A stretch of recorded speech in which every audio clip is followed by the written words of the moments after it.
Hello, today we will guide you through insert video title here. In this walkthrough, we'll set up a Fibonacci retracement on Thinkorswim so you can quickly highlight potential pullback areas on a price chart. Fibonacci levels are commonly used to spot zones where trends might pause or reverse, and setting them up correctly takes just a moment once you know where to click.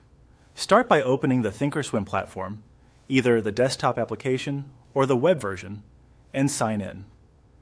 If you're practicing, consider using the paper trading mode so you can get comfortable without risking real capital. Once the platform loads, make sure your workspace is visible and ready to show a chart. Next, go to your charts. If you don't already see one, click on the chart area to bring it into focus, then enter a symbol in the symbol field to load the instrument you want to analyze. Choose a time frame that matches your trading horizon. For day trading, you might use intraday intervals.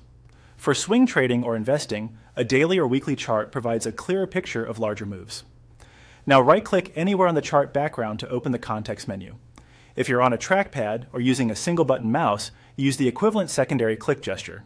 It helps to right-click on a blank area away from indicators so the menu shows all drawing options.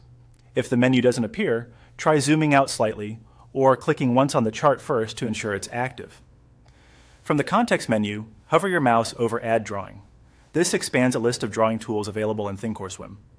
Pause for a moment to let the submenu fully open so you can see the complete set of options. Then click Fibonacci Retracement. Your cursor will switch to indicate the tool is active and ready to plot on the chart.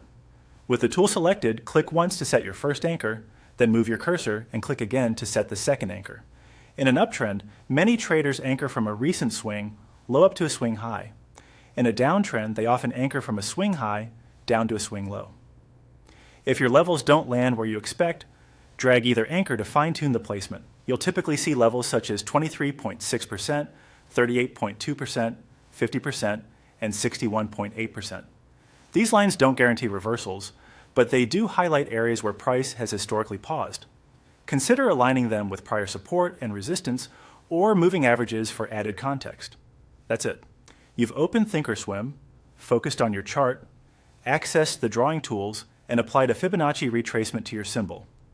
Practice a few placements on different time frames to build confidence, and you'll be ready to use these levels as part of a disciplined, well-researched trading plan.